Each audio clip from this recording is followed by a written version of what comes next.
একজন ওলিয়ে কামেল জুনায়েদ বাগদাদি, নাম শুনছেন? আপনাদের নাম শুনে কি মনে হয় সে খারাপ ওলি না ভালো? তার একজন সাথী ভাই যাকে বলে পীর ভাই, একই পীরের মুরিদ, আর একজন জগৎ বিখ্যাত ওলিয়ে কামেল শিবলি রহমতুল্লাহ আলাইহি। আচ্ছা, জুনায়েদ বাগদাদির নাম তো সাধারণ মানুষেরাও শুনছে, বড় দামি একজন কুতুবুল আলম। তো এই লোকটা এত দামি, তার পীর কত দামি? কার পীর? জুনায়েদ বাগদাদির পীর। 100 বছর আগের ঘটনা। সেই সময় জুনায়েদ বাগদাদির পীর ইরাকের জমিনে ফোরাত নদীর পার্শ্বে তার খানেকা। সেই সময় ইরাকে তার মুরিদের সংখ্যা 40,000। কত হাজার? আর সেই জুনায়েদ বাগদাদির পীর সাহেবের এলেম কত? 30,000 হাদিসের সনদ সহ হাফেজ। কয় হাজার? 30,000 হাদিসের হাফেজ। বলেন তো, যেই আল্লাহর বান্দা 30,000 হাদিসের হাফেজ, সে কি কোরআনের হাফেজ না? এবার বুঝেন কত বড় ওলিয়ে কামেল, যার মুরিদ জুনায়েদ বাগদাদি। সেই জুনায়েদের পীর ইরাকের জমিনে সেই সময় তার মুরিদের সংখ্যা 40,000,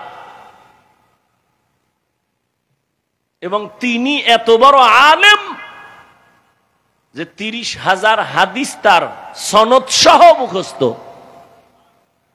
আমরা তো হাদিস শুনাইলে ক্বালা রাসূলুল্লাহ, নবী বলছেন বইলা ডাইরেক্ট গেছি গিয়া মদিনায়। আর সনদ মানে ধারাবাহিকতা, বর্ণনাকারীদের ধারা। আমি যে হাদিসটা শুনলাম, বললাম এই হাদিসটা আমার ওস্তাদ থেকে শুনছি, সে কে? তার ওস্তাদকে, তার ওস্তাদকে, তার ওস্তাদকে, এইভাবে ধারাবাহিকতা বর্ণনা করতে করতে রসুল পর্যন্ত যায়। এটাকে বলে সনদ। এই সনদ সহ কত হাজার হাদিস তার মুখস্থ। সাধারণ ব্যক্তি আমাদের দেশে আহলে হাদিস দ্বারা দাবি করে কয় হাজার হাদিস মুখস্থ। দরকার নাই, হেরা হাদিস মুখস্থ না পারলেও আহলে হাদিস, কারণ ওই পাওয়ার আল্লাহ তাদের দিছে। কেউ হাদিস মুখস্থ কইরাও আহলে হাদিস হতে পারে না, আর কেউ হাদিস মুখস্থ ছাড়াও হতে পারে। এটা বড় কপাল। এই কপাল সবার হয় না। এত বড় পীর, নাম হলো আবু আব্দুল্লাহ। নাম কি? এত বড় আল্লাহর ওলি, 24 ঘন্টা তার মাথায় পাগড়ি লাগানো, হাতে তসবিহ।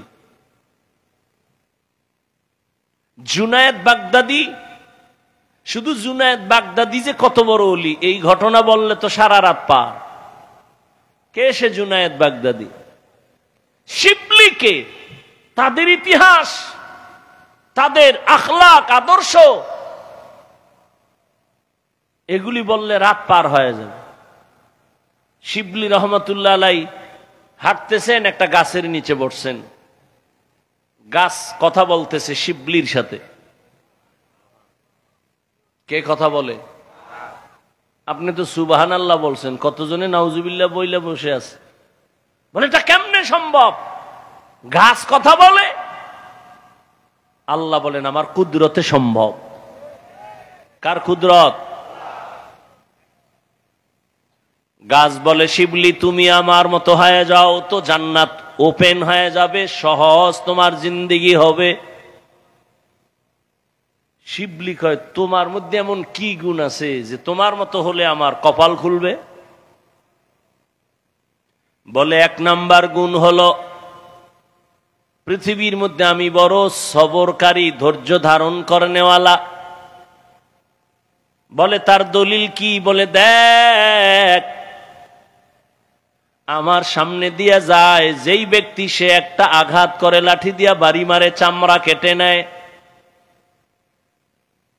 এত আঘাতের উপরে এত আঘাত, একবারও আমি কাউকে কিছু বলি না, বরং বিনয় হইয়া তারে তাজা ভিটামিন ফল দেই। আমারে এত ঢিল মারে, চামড়া কেটে নেয়, আমি কিচ্ছু বলি না, বিনিময়ে আরো কি দেই? ফল দেই। খাড়া হয়ে দেই না নত হয়ে দেই, নে খা। শিবলিও তো সেই বান্দা, তোমার মধ্যে এত সুন্দর গুণ থাকলে আগুনে জ্বালায় কেন তোমারে?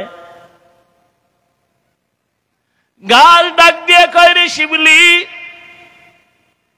আমার মধ্যে যেমন একটা ভালো গুণ আছে, এমন একটা খারাপ গুণও আমার মধ্যে আছে। কি বলে? আমার ভেতর একটা অহংকারী ভাব আছে। আমি জন্মলগ্ন থেকে উপরে উঠতে চাই, খালি উপরে যেতে চাই, উপরে যেতে চাই, নত হতে চাই না। গাছের এই স্বভাব নাই? কই অহংকার দমনের শাস্তি আগুন। অহংকার। শিবলি বলে, 2 সবক পাইলাম তোমার থেকে। 1 সবক ধৈর্য, আমি আল্লাহর কাছে চাই তোমার মতো ধৈর্য ধারণকারী হয়ে যাই। আর 1 সবক পাইলাম, অহংকারী হওয়া যাবে না। আল্লাহ অহংকার মুক্ত জীবন দান করেন। হেদায়েতের মালিক কে? ওই 40,000-এর মুরিদের পীর আবু আব্দুল্লাহ জুনায়েদ শিবলি সহ সফরে রওয়ানা। যাইতেছে যাইতেছে যাইতেছে যাইতেছে, অনেক দূরে চলে গেলেন। হঠাৎ এক জায়গায় গিয়ে দেখে খ্রিস্টানদের বিশাল এলাকা।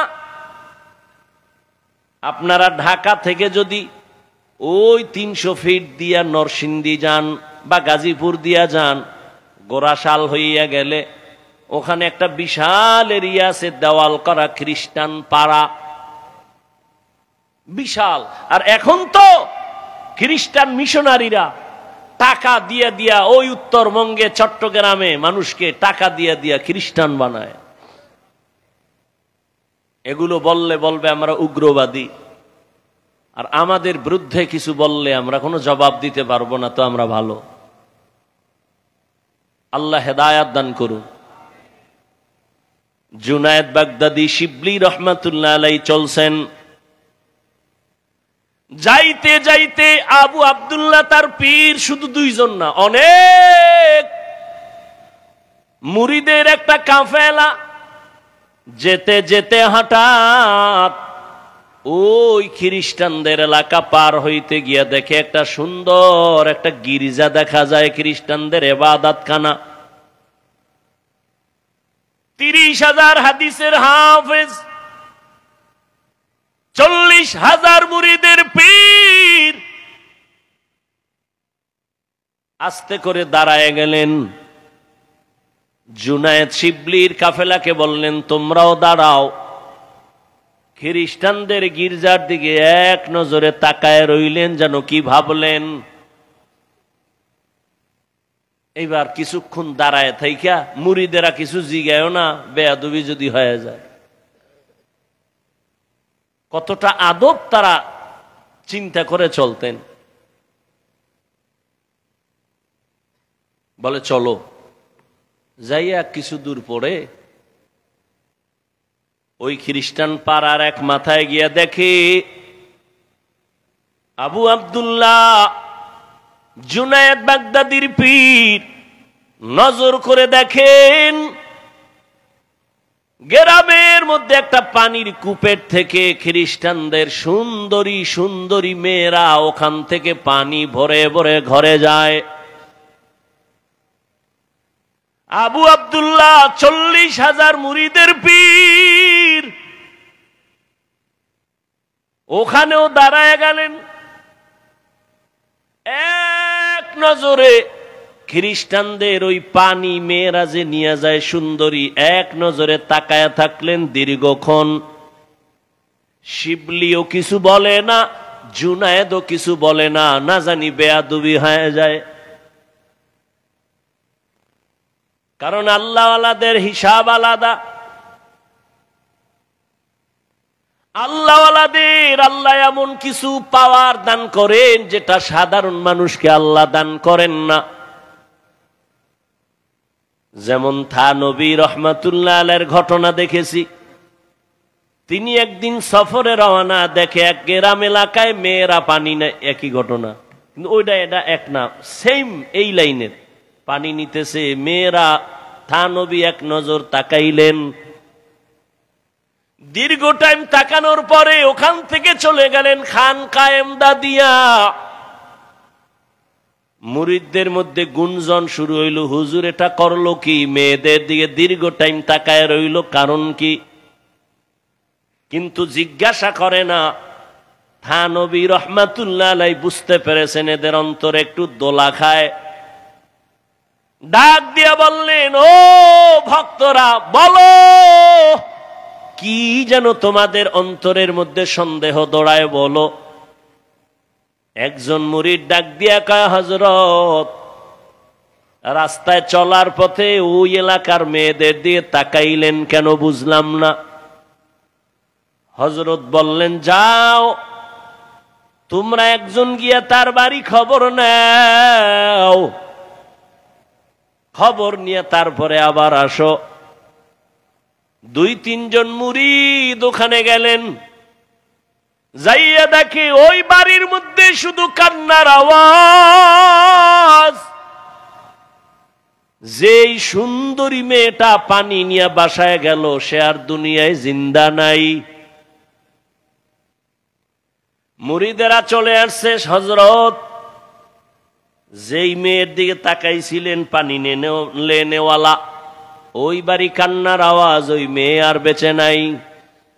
থানবী কয়, আমি মেয়ের দিকে একবারও তাকাই নাই, আমি আমার আল্লাহর কুদরতের মোহাব্বতের নজর দিয়ে তাকায় দেখছিলাম আজরাইলের আনাগোনা চলতেছে ওর উপর। এ পাওয়ার কে দিছেন? আল্লাহ দেন। কাকে দিবেন? মুত্তাকিন যারা, তাদেরকে। কোনো গাঞ্জাখোরের দিবে না, কারণ অনেক গাঞ্জাখোরও আছে কিন্তু অলৌকিক পাওয়ার দেখায়। এক গ্লাস পানির মধ্যে আঙ্গুল রাখিয়ে কইবে, দেখ এটা মিষ্টি হয়ে গেছে। আপনি মুখে দিয়ে দেখবেন চিনি ফেল, হয়তো তো বড় বাবা। বাবা না, বাবা না, শুধু বাবা নয়, কাবার কাবা। ভালো করে মনে রাখবেন, অলৌকিক পাওয়ার আল্লাহ দেখাইবেন আল্লাহর প্রিয় গোলাম মুত্তাকিনদের দ্বারা। কিন্তু যদি দেখেন একজন বেনামাজি পর্দা করে না, সে যদি অলৌকিক কিছু দেখায়, এটা আল্লাহ দেখান না, এটা ওর কুফরি কালাম আর জিনের খেলা।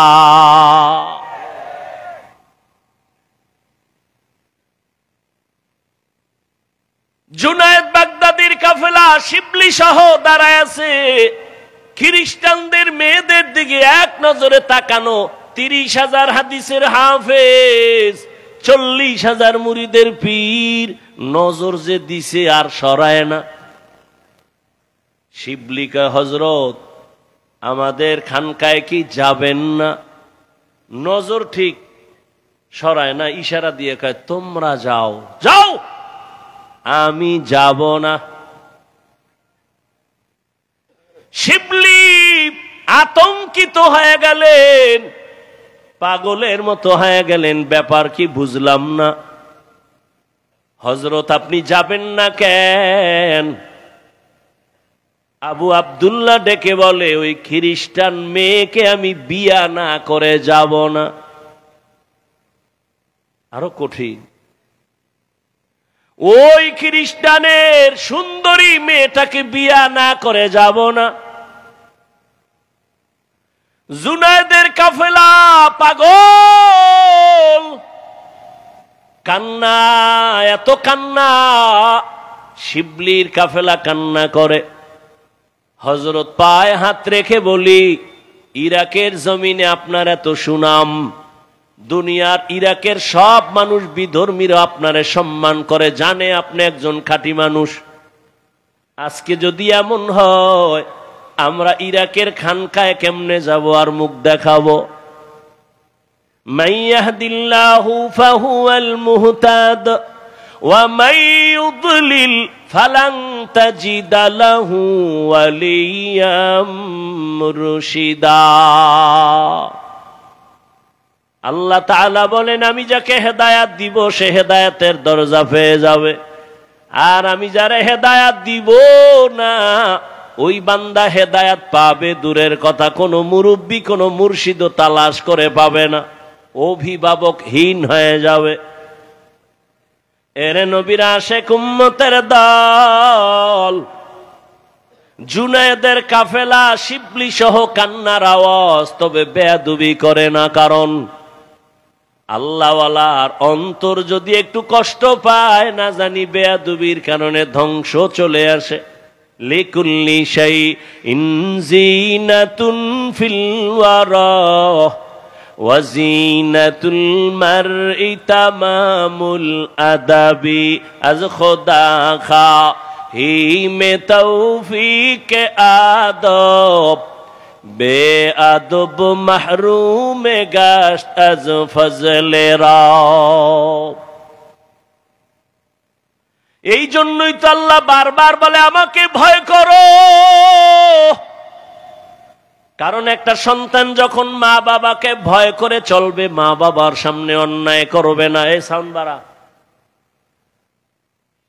একটা শিক্ষকের ছাত্র যখন ভয় করে চলবে, তখন ওই ছাত্র ওস্তাদের সামনে অন্যায় করতে পারে না।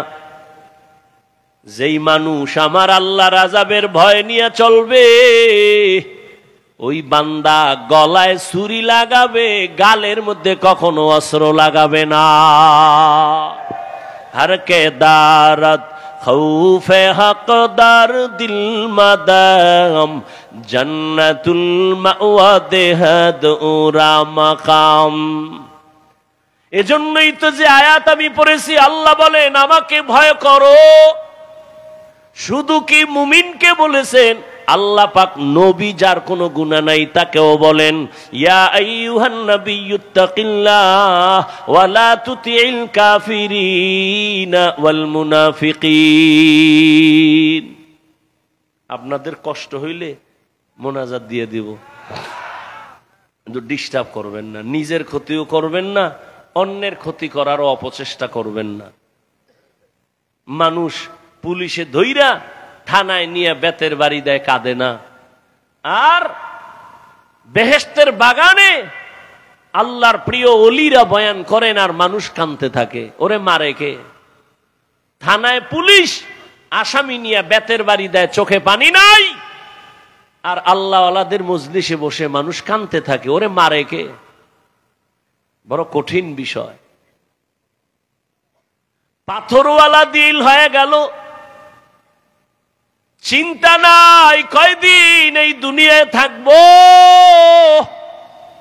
অসুস্থ মানুষটারে ডাক্তার বলে যা চায় দিয়ে দেওয়ার, বেশি দিন বাঁচবে না।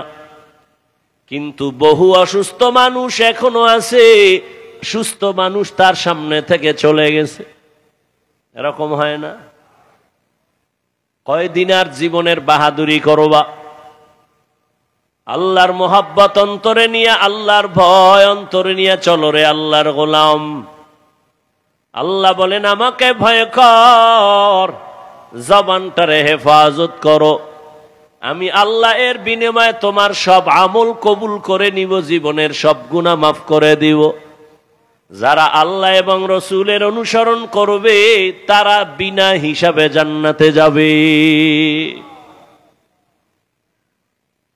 এরে আল্লাহর গোলাম, আল্লাহ পাকের কুদরত। কত মা বাবায় সন্তানের দ্বীনের পথে নিতে চায়, মা বাবায় চায়, সন্তান চায় না। আবার অনেক সন্তান দ্বীনের পথে চলতে চায়, মা বাবা রাজি হয় না। সেদিন একটা ছেলে এসে কান্না করলো, হুজুর একটু দোয়া করবেন আমার মা বাবার জন্য। আমি যে একটু দাড়ি রাখছি, নামাজ পড়ি, আমার মা বাবা আমারে ভালো নজরে দেখে না। কেমন মা বাবা? এরে আদর্শ নগরের মুসলমান, দুনিয়া থেকে তো বিদায় হয়েই যাবা, কি রেখে যাইতেছ? হিসাব দুইটা, দুনিয়ায় কি রেখে যাবা, সাথে কি নিয়ে যাবা, আর কোনো হিসাব নাই। জীবনে তো দুনিয়ার পেছনে কম দৌড়াইলা না, টাকার পেছনে ক্ষমতার পেছনে কম দৌড়াইলা না, কিন্তু ফলাফল কি হইল? বাড়ি কইরা কি লাভ হলো? বাড়ির মধ্যে ঘুমানের তোমার কপাল নাই। ওই বাড়ির কোনো লাভ আছে? ওই টাকার বাহাদুরি করে কি লাভ হবে? যেই টাকা ব্যাংকে থাকবে কেউ খাইতে পারবে না। দুদক নোটিশ দিয়া দিছে 10 তলা বিল্ডিং কেমনে করছো হিসাব দে। হিসাব চাওয়া মাত্র ঘুম হারাম হয়ে গেল। এই বিল্ডিং এর থেকে খেরের ঘর আর টিনের ঘরে থাকা অনেক ভালো। এরে আল্লাহর বান্দারা, নবী বলেন 2 জিনিস হেফাজতের জিম্মাদারি যদি নাও, আমি নবী তোমাকে জান্নাতে নেওয়ার জিম্মা নিব। এক হলো জবানের হেফাজত করো, দ্বিতীয় লজ্জাস্থানের হেফাজত করো। এই 2টা জিনিস হেফাজতের জিম্মা যদি নাও, আমি নবী তোমাকে জান্নাতে নেওয়ার জিম্মাদারি নিব। হেদায়াত বড় কঠিন। আমি মাঝে মাঝে বলি, মুরব্বি মাইনা চলি, এরপরও ঠিক থাকা যায় না। আর যারা মুরব্বি মানে না, এদের উপায় কি? মাইলে মোমেন সোয়ে মোমেন মিশাওয়াত, মাইলে কাফের সোয়ে কাফের মিশাওয়াত। সোহবতে সা লে তোরা সালে কুনাদ, সোহবতে তালে তোরা তালে কুনাদ। 40,000 মুরিদের ভিড় কই গেছে? ভুলে গেছে। কোথায়? খ্রিস্টান পাড়ায় দাঁড়ায় আছে। শিবলি জুনায়েদের কাফেলা কান্না করে পা ধরে চলেন। কিতাবে লেখে তাদের কান্নায় গাছের পাতা পর্যন্ত মনে হয় কাঁদে। কিন্তু 30,000 হাদিসের হাফেজ আল্লাহওয়ালা আবু আব্দুল্লাহর দিল নরম হয় না। আবু আব্দুল্লাহ কয়, এই জুনায়েদ যাও যাও, আমি ইরাকের খানকায় যাব না। ইতিহাস বড় লম্বা। এক পর্যায়ে জুনায়েদের কাফেলা শিবলি রহমাতুল্লাহ আলাইহি সহ নিরুপায় হইয়া সেখান থেকে বিদায় হয় ইরাকের খানকা ফোরাত নদীর কিনারায় রওয়ানা। আর এদিকে 30,000 হাদিসের হাফেজ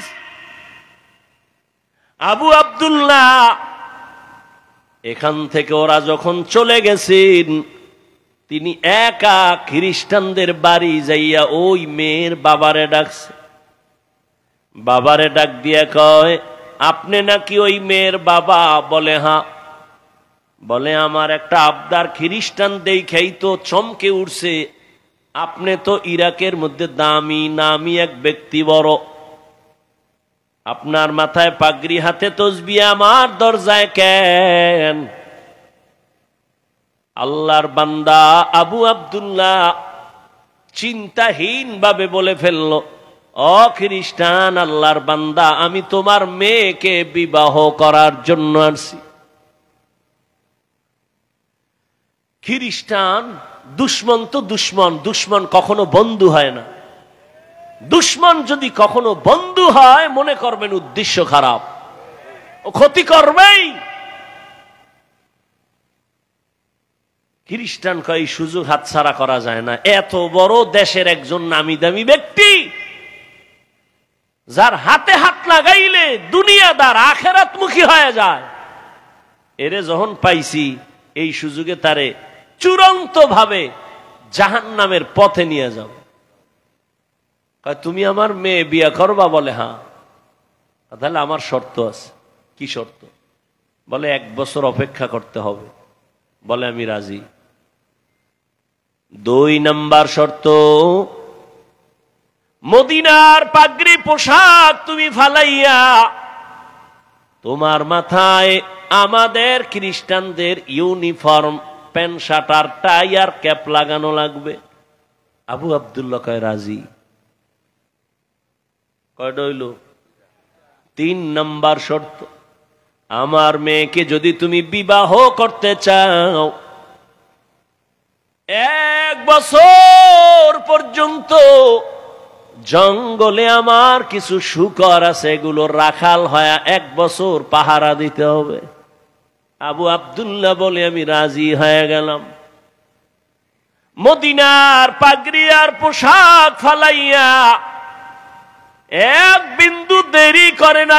এত বড় আল্লাহর একজন ওলি, গোটা ইরাকে যার এত নাম,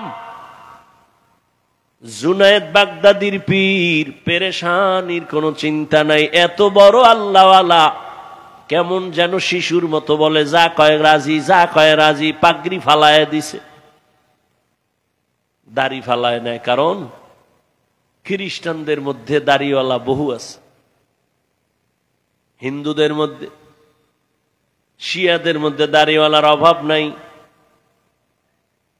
এখন দাড়ি হয়ে গেছে অনেকের ফ্যাশন। আগে কামাইতো, এখন এই থোতার গোড়া একটু রাখে, এটা ডিজাইন হয়ে গেছে। এখন এই ডিজাইন ঠিক রাখতে যাই কিছু কপাল ভরারা রাখে, রসুলের সুন্নত হিসাবে রাখে না। ওই যে আমরা ওয়াজ করতাম দোনো হাতের কবজা দিয়ে খাও, এটা মানে না। যখন করোনায় কানে ধরাইছে, এবার আমারে কয় 2 বেননি, কেমন ধোয়ায় পাইছে। পকেটে একটা এরকম মেডিসিনের বোতল লয়ে ঘুরে, কতক্ষণ যায় চাপ দিয়া এরকম করে। কি তুমি অজু করবানি? কয় না, করোনা। আর আমরা যে উলামায়ে কেরাম বয়ান করছি 2 হাতের কবজা ধুইয়া খাইতে বসো, মদিনার সুন্নত মানে নাই, হুজুর গো কথা কানে নেয় না। অথচ এই জমিনে উলামায়ে কেরাম টুপিওয়ালারা এ জাতির চিরন্তন বন্ধু, আর সব হলো ধান্দাবাজ। এই উলামায়ে কেরাম এই জাতিকে যা দিয়েছে তা কেউ দেয়নি। উলামায়ে কেরাম জীবনের নিঃস্বার্থ বন্ধু, আর সব স্বার্থপর। কিন্তু ঘুরে ফিরে দোষ সেই আলেমের দিকে, গুলি সে আলেমের দিকে, বিপদ সব তাদের নিয়ে। আল্লাহ হেদায়াত দান করুন। অথচ মহামারী করোনার ভেতরে ট্রিপল মাস্ক লাগাইছে, মরবে না 3টা। এইরকম 2 কুলাঙ্গার ছেলে বাবারে ধরছে করোনায়, মইরেই গেছে। আর এই কুলাঙ্গার শিক্ষিত 2 ছেলে বাবার লাশটার এলাকার গরিবের টাকা দিয়ে কয় রাস্তায় ফালায় দাও, তো দিছে। জানালা আটকায় দিছে। বাবার লাশের জানাজা হলো না কুকুরে খেলো, আর দেখে নাই। ইতিহাস ভুলে যায় না জাতি। যুবক, সেই করোনার লাশ একটা না, শত শত লাশ আমার দেশের টুপিওয়ালারা উলামায়ে কেরাম কাঁধের মধ্যে নিয়ে গোসল করায়া, কাফন পরায়া, জানাজা পড়ায়া কবরে রেখেছেন। একজন হুজুরও করোনায় মরে নাই। এই জাতিকে এই আলেমরা যা দিয়েছে কেউ দেয়নি। হ্যাঁ, তুমি বলবা আমাকে টিনের বাড়ি দিছে, আমাকে টাকা দিছে। আমি বলবো 5,000 টাকা দিলে তোমাকে 5 লাখ টাকার ধান্দায় পেরেশানিতে ফেলে তোমাকে ফকির বানায় দিছে। দেখো না, লোন আর কিস্তি দিতে দিতে মইরা গেছে, লাশের জানাজা হয়ে গেছে, কবরের সামনে দাঁড়ায় গেছে, লাশ নেওয়া যাবে না ভেতরে, কিস্তি দাও। আল্লাহ হেদায়াত দান করুন। আমাদের দেশের এক বেচারা, চিনি না জীবনেও, 3 বার মাদ্রাসা আইয়া খালি ঘুরে, দেখা টাক্কা করে। আমি দেখি লোকটা খুব ঘুরে, একটা গেঞ্জি পরা লম্বা মানুষ। তো একদিন ডাকলাম এদিকে, ও ভাই কোথার থেকে? আমি থাকি এখানে, এই যে রূপগঞ্জ থানা, বাড়ি আমার পটুয়াখালী। তো এই 3 বার আসতেছেন, কি চান? আপনার সাথে একটু স্পেশাল পার্সোনাল কথা বলবো। তো বললাম আসেন, বলেন। কথা বলে না, কাঁদতেছে। আমি বললাম বলেন কি সমস্যা? তো বলতেছে আমার একটা মেয়ে উপযুক্ত বিবাহের কাছাকাছি, আর আমার বউ আর আমি একটা ছোট্ট রুম আর একটা বারান্দা নিয়ে ভাড়া থাকি। কারো থেকে টাকা উঠাই আমি, লোন আই না, সুদে একটা পিকআপ কিনছি। পিকআপ, ছোট পিকআপ আছে না, মালটানে কিনা ওরে মাসে মাসে কিস্তি দেয়, আরে পিকআপ চালাই। এমন মুসিবত, করোনা আসলো, পিকআপ অ্যাক্সিডেন্ট হলো, এখন আমি নিজেও খেতে পারি না, কিস্তিও দিতে পারি না। আমারে এই দুঃখ অত কাঁদায় না, কিন্তু কাঁদায় এজন্য ওই পাওনাদার ওই মানুষগুলো আমার বাসায় এসে আমার মেয়েকে মারে, আমার স্ত্রীকে মারে। আমি কি করব? কাঁদতেছে অঝোর ধারায়। সুদ খাইয়া কেউ শান্তিতেছে, একটা প্রমাণ দিলে আমি সুদের বিরুদ্ধে রস করব না। আল্লাহ হেদায়াত দান করুন। তুমি টাকার বাহাদুরি দেখাও আর রাস্তায় ঘুরো, চায়ের দোকানে বলো, মাদ্রাসায় পড়ে লাভ কি? যাকাত ফেতরা খায়। বলেন তো কতটার জবাব দিব? আচ্ছা বলেন আমাকে, আপনার এখানে সব শিক্ষিত মানুষ, যাকাত দিবে কে? গরিব না ধনী? কাকে দিবে? গরিব। মাদ্রাসায় গরিব নাই? কম না বেশি? এতিম নাই? তা প্রত্যেকটা মাদ্রাসায় এতিম ফান্ড আছে, ওখানে আলাদা টাকাগুলো যাকাতের জমা হয়, ওদের পেছনে টাকা ব্যয় হয়। তো যাকাতের টাকা গরিবরা খাবে না? তুমি তো চুরির টাকা খাও, তুমি তো সুদের টাকা খাও, তুমি তো ঘুষের টাকা খাও। এটার কোনো টেনশন নাই। মাদ্রাসার যাকাত খায় কেন, এ নিয়ে টেনশন। ওই যে কথা আছে গ্রামে, দেখতে নারী চলন বাঁকা। আল্লাহ হেদায়াত দান করুন। হালাল ভাবে তারা জীবন যাপন করে, একটা হারাম নয়।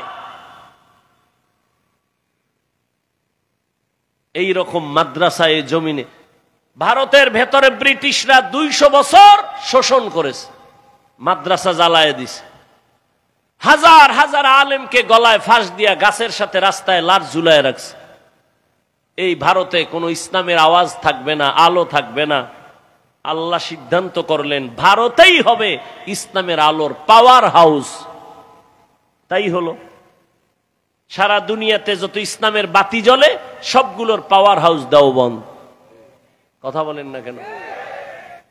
কোন মায়ের সন্তান সাহস থাকলে দাঁড়ায় বলতে পারবে সারা বাংলাদেশে যে রাজনীতির ময়দান বলেন, তাবলিগের ময়দান বলেন, পীর মুরিদির ময়দান বলেন, সহিভাবে, ভণ্ডামি নয়, সহিভাবে যত খেদমত আছে ইসলামের লাইনে, সবগুলো খেদমতের পেছনে দেওবন্দীদের অবদান অস্বীকার করার কোনো সুযোগ নাই। আল্লাহ হেদায়াত দান করুন। কওমি মাদ্রাসা কমছে না বাড়ছে? চরমোনাই কমতেছে না বাড়তেছে? এর কারণ কি? একটাই কারণ, বিরোধিতা করা। বিরোধিতা করছে, এই জন্য কওমি মাদ্রাসা বেড়ে গেছে। বিরোধিতা করার কারণে চরমোনাই বাড়তেছে। কথা ঠিক না? বিরোধিতা করার কারণে তাবলিগের খেদমত কমছে না বাড়ছে? দুই দল হইয়া আরো পাল্লা দেয়, কে কার আগে আগায় যাবে। বাকি কিছুটা ওই যে অহংকারের বয়ান করতেছি, ঝামেলা সেখানে। আল্লাহ সবাইকে বিনয়ী হওয়ার তৌফিক দান করেন। দেখেন তো, দিন শেষে তো ইসলামেরই বদনাম। কি ভাই, দিন শেষে তো আমাকে ইসলামের বদনাম। একটা মানুষ যদি চিন্তা করে যে না, কিছু হোক বা না হোক ইসলামের বদনাম হতে দিব না, তাহলে আর কোনোদিন ঝগড়া থাকে? আল্লাহ সবার মধ্যে বিনয়ী হওয়ার তৌফিক দান করেন। বয়ান শেষ করে দিব, আর 2-4 মিনিট হবে না? আল্লাহ সবাইকে কবুল করেন। ঘটনাটা কোথায় রাখছি? গেছেন?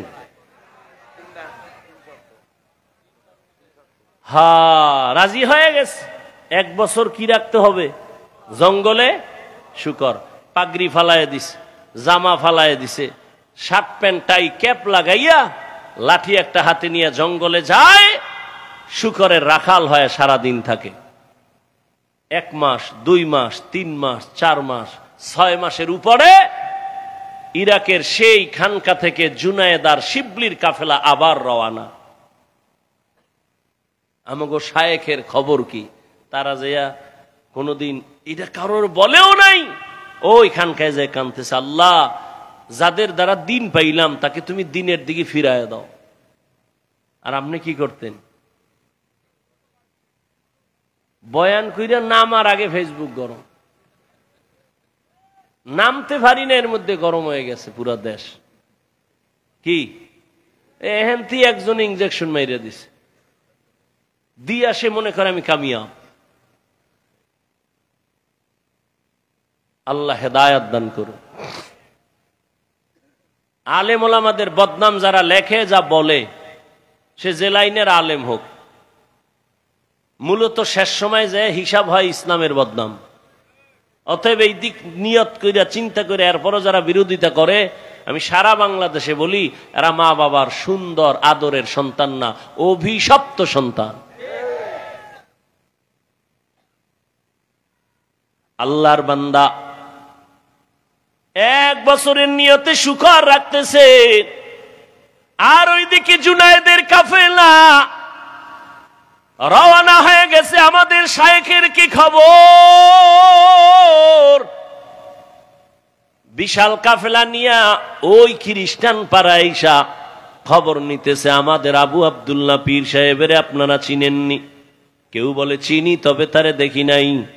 ঘুরতে ঘুরতে ঘুরতে ঘুরতে একজন থেকে খবর জানলো, তিনি জঙ্গলে এক বুড়া মানুষ, সাদা দাড়িওয়ালা, মাথায় ক্যাপ লাগানো, প্যান্ট শার্ট লাগানো, জঙ্গলে শুকরের রাখাল হয়ে কাজ করে। জুনায়েদের কাফেলা শিবলি রহমাতুল্লাহ আলাই সবাই জঙ্গলের দিকে রওয়ানা।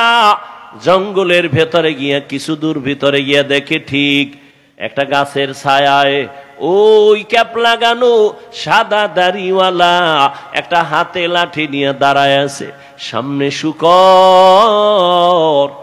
জুনায়েদের কাফেলা হাঁটতেছে, সামনে যায়। আল্লাহর বান্দা দাড়িওয়ালা 40,000 মুরিদের পীর নজর দিয়ে যখন জুনায়েদের চেহারায় পড়ছে, শিবলির চেহারায় পড়ে গেল, তখন সে একটু আটকে উঠল। এবার ওখানে দাঁড়ানো জুনায়েদের কাফেলা শিবলি রহমাতুল্লাহ আলাইহি সহ কাছে গিয়া দাঁড়ায়া সালাম দিলেন, সালামের জবাব নিলেন না। এবার বললেন, হযরত, আর কতদিন আমরা নিরুপায় হয়ে গেলাম, আপনার মাধ্যমে দ্বীনের আলো পেয়েছি, চলেন আমাদের খানকায়। ইরাকের মানুষগুলো বহুদিন আপনাকে দেখে না, চলেন। এইভাবে বলতে বলতে, শুনে না, না যাও যাও, আমি 1 বছর পর এখান থেকে যাব। এবার কান্না শুরু হয়ে গেল। কিতাবের মধ্যে লেখে, এমন কান্না শুরু হয়ে গেল জুনায়েদের কাফেলা, এই পরিমাণ কান্নার আওয়াজ, শুকরগুলো চোখের পানি ছেড়তে কাঁদতেছে, গাছের জঙ্গলের পাতা থেকে পানি ঝরতেছে। এটা আল্লাহ তাআলার কুদরতের খেলা। আল্লাহ তাআলা দুনিয়ার মানুষের দৃষ্টান্ত দেখাইবে হেদায়েতের কারণ। আল্লাহর বান্দাদের এত কান্না, এত কান্না, এত কান্না, আবু আব্দুল্লাহর দিলটা নরম হয় না। শুকর কান্না অবস্থা, গাছের পাতা নরম হয়ে গেছে, কিন্তু আবু আব্দুল্লাহর চোখ নরম হয় না, দিল নরম হয় না। তারা নিরুপায় হয়ে এবারও যাবে যাবে ভাব, পা জড়ায় ধরে কান্দে, ও আমাদের শায়েখ, আর কয়দিন?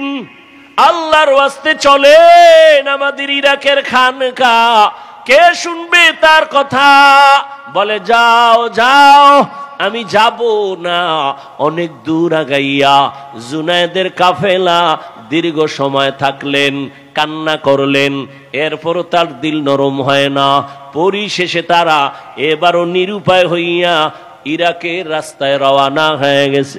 শিবলি রহমাতুল্লাহ আলাইহি বলেন, আমরা কান্না থামাই না, রাস্তা দিয়া যাই, আর খোলা আকাশে মালিকের দিকে হাত উঁচু করে কান্না করি। জুনায়েদের কান্না, আমি শিবলির কান্না, পুরা কাফেলার কান্না চলে।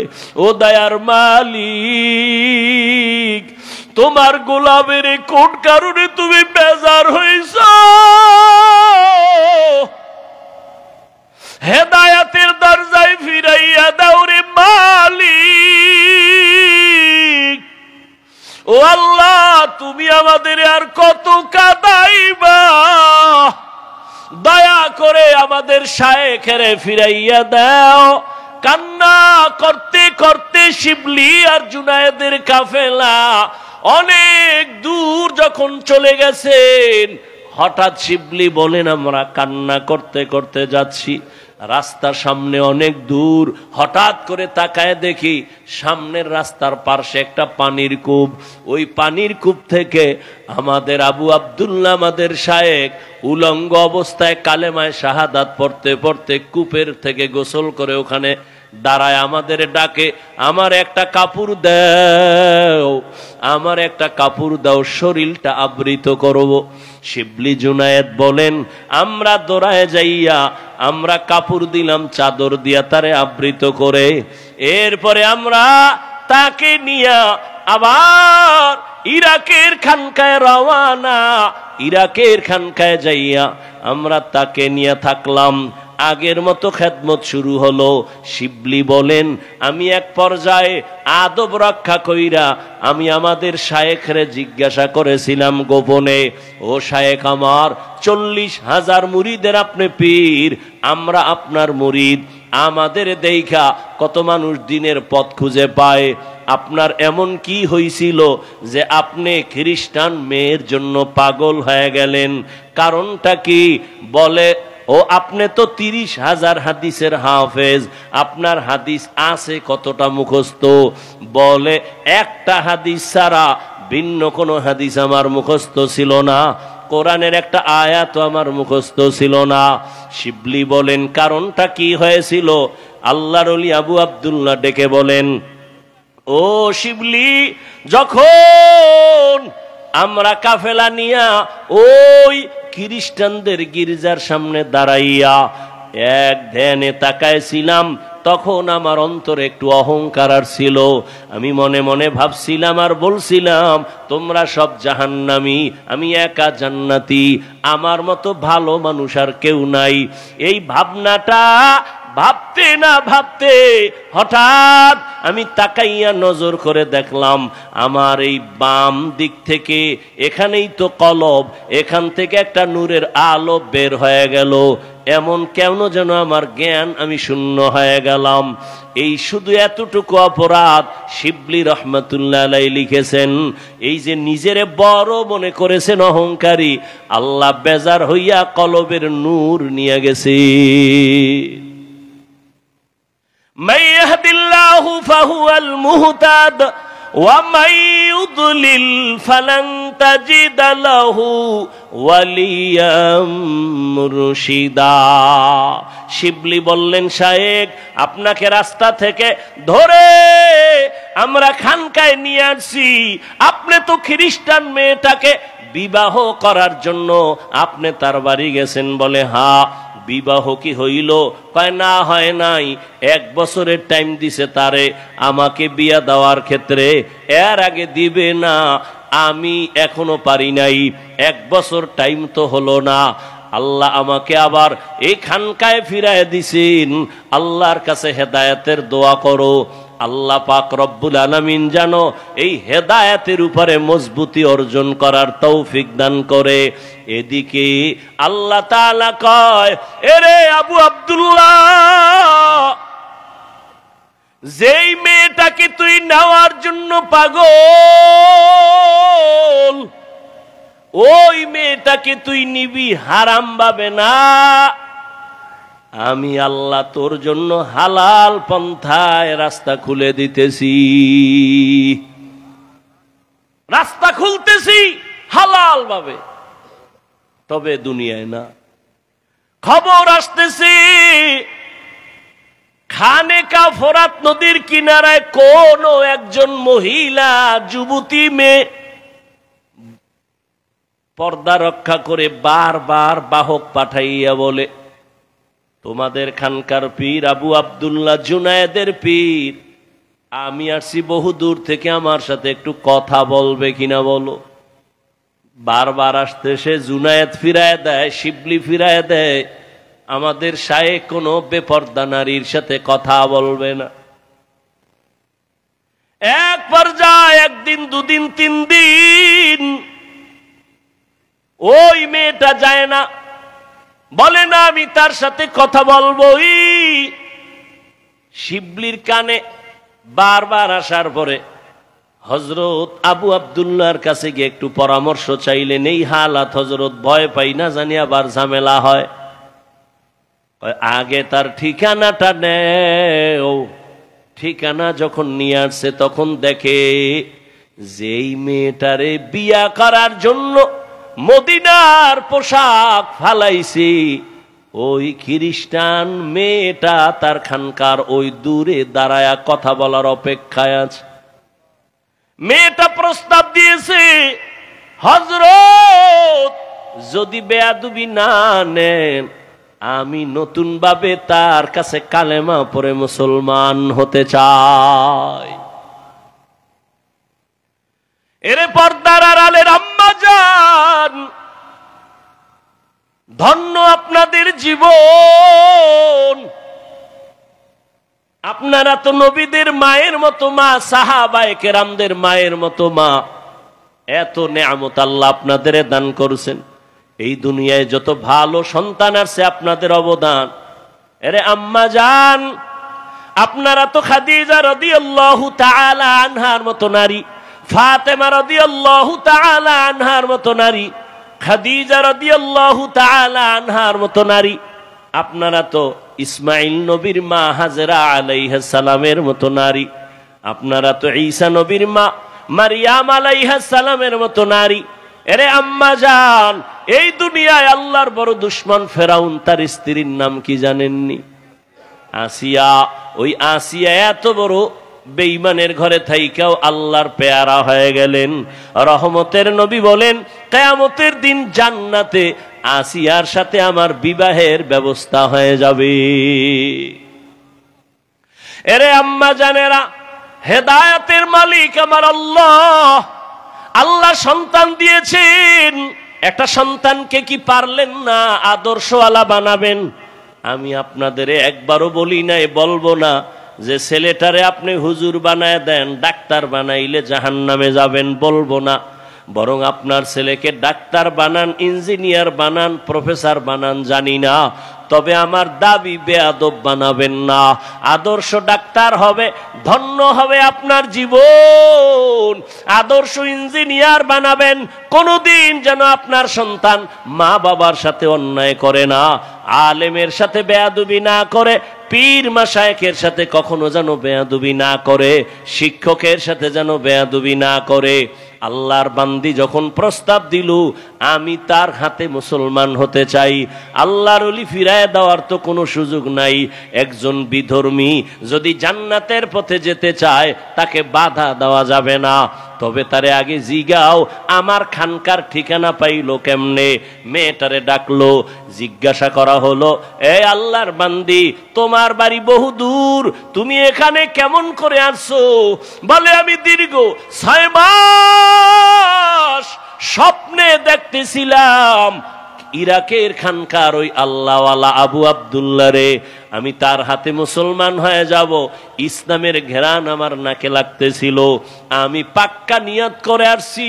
স্বপ্নে আমাকে বলা হয়েছে মা বাবা সাইরা কালেমা পড়তে পারবিনি।